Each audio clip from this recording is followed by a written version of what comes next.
Most of my diving videos cover specific shoots, so I thought I'd shoot one just to show you what a general dive looks like.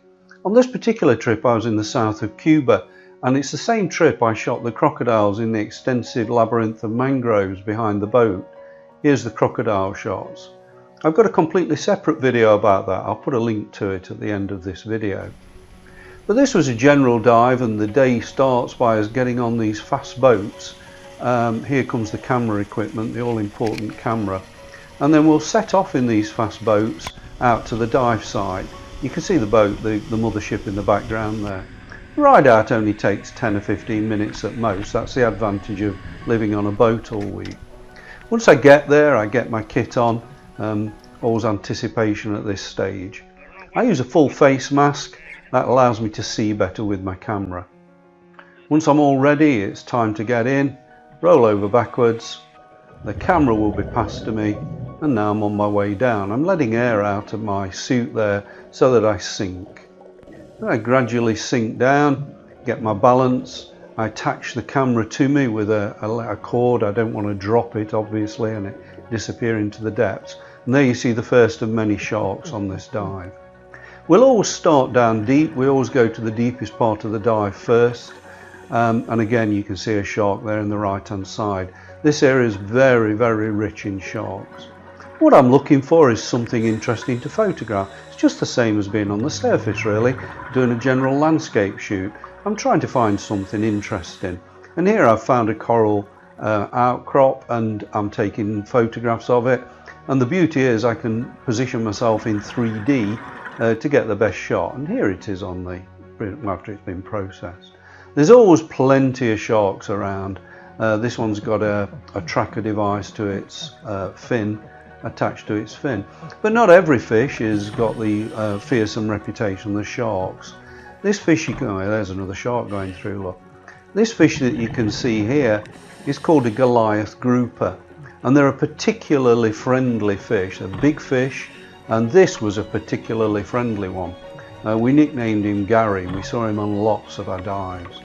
And you can see here he's very interested in what we're doing. Of course, what he's really interested in is if he can get any food off of us. But these are super interesting and friendly fish, and they really typify how most creatures are underwater with you. They have no reason to fear you, and they don't fear you. They're more interested in you. I mean, this one is particularly friendly, I have to say. But generally speaking, creatures underwater are not frightened of you. And here you can see he just keeps circling around, looking to see if there's anything of interest and if he might get any food, any tidbits. Now the visibility here is not good, and you can see my dive guide Lewis saying to me, do you want to go higher, do you want to go up into the shallows? I agreed to it with him, and off we set. But our newfound friend Gary's decided he's coming with us as well, and he's going to follow us all the way if he has his way. So Lewis is setting off now, and he's setting off up towards the shallows. Lewis is my guide for the week. He was a great guide. He was really comfortable around sharks as well, and I love photographing sharks, so that helped knowing. Oh, here's Gary. Hello, Gary. You can see just how close they get. He's really not bothered about me. He's more interested in me than frightened of me. So I set about following Lewis, and I'm not the only one following Lewis. There's Gary following him too. And now, after maybe 4 or 5 minutes, we've got up to the shallows, and you can see straight away the visibility is much better. Here's our friend Gary, and here's the sharks. Still plenty of sharks. Loads of sharks in this area. And so what I'm going to do now is I'm going to look round to, again, try and find something interesting to photograph. I'm just looking for something to be able to frame up my shot with. And here's a nice little outcrop. We're being circulated by these fish, and loads of little fish all around it. And if you look really closely, you can see just how many varieties of fish they are, and they're all darting in and out. To them, this coral outcrop, that's their world. They probably, certainly the smaller ones, they probably never leave it. They're born there, they breed there, and they'll die there. And they use these coral outcrops for cover and protection, but it's just a little teeming world full of life. I mean, just look at the variety and the colour of these fish. It's like being in an aquarium, isn't it? I can spend half an hour, if not more, just in one of these sites. Oh, there's a shark again.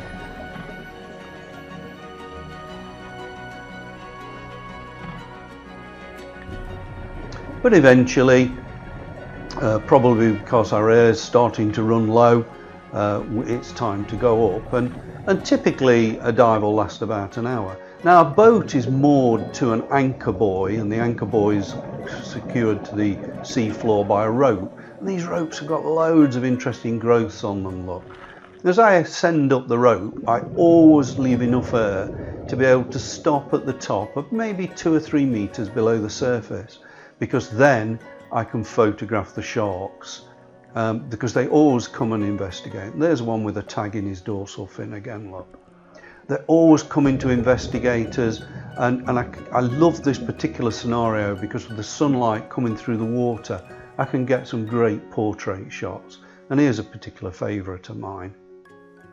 But 5-10 minutes after that, it definitely is time to get out. So here's me securing the camera back up, putting the little cord on it that enables me to pass it out to the guy waiting on the boat. And here we go, I pass it out to the boat captain, pass the camera out, there we go, and now it's time for me to get out.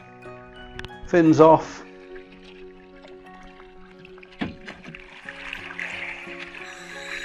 and it's up the ladder we go. And that's the end of another dive. Happy, happy, happy days.